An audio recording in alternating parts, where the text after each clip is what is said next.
నగర అభివృద్ధికి కూటమి ప్రభుత్వం శ్రీకారం చుట్టింది. మంత్రి నారాయణ నగరంలో పర్యటించి ఎంపీ పెమ్మసాని చంద్రశేఖర్ స్థానిక ఎమ్మెల్యేలతో కలిసి పలు అభివృద్ధి పనులకు శంకుస్థాపన చేశారు. 48 కోట్ల రూపాయలతో ఇన్నర్ రింగ్ రోడ్ ఫేజ్ 3 పనులతో పాటుగా మొత్తం 117 కోట్ల రూపాయల విలువైన రోడ్డు పనులు, డ్రైనేజ్ పనులను ఆయన ప్రారంభించారు. అయితే గత ప్రభుత్వం నిధులను మళ్లింపుతో మున్సిపాలిటీలను నిర్వీర్యం చేసిందని మంత్రి అన్నారు.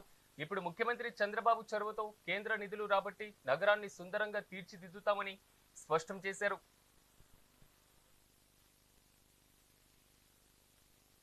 కానీ గత ప్రభుత్వం అన్ని వదిలేసింది.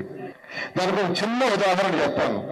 2014-19లో ఇదే శాఖకి నేను మంత్రిని.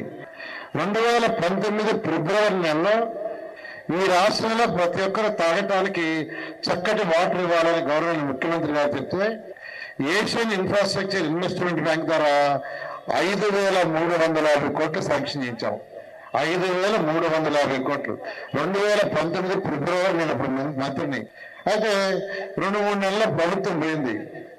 5,350 కోట్లలో కేంద్ర ప్రభుత్వం ఫస్ట్ ఇన్స్టాల్మెంట్ ఇస్తే రాష్ట్ర ప్రభుత్వం వచ్చిన మ్యాచింగ్ కూడా 5,350 కోట్లు పోయినాయి.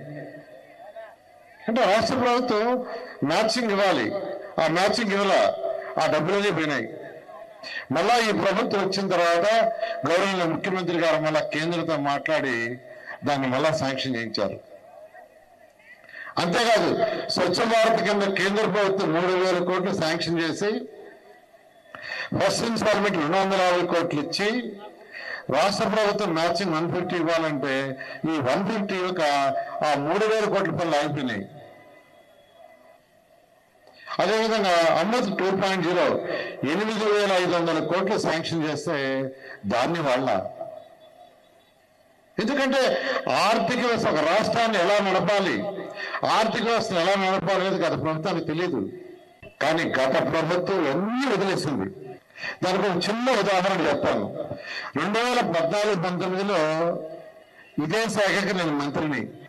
2019 ఫిబ్రవరి నెలలో ఈ రాష్ట్రంలో ప్రతి ఒక్కరు తాగటానికి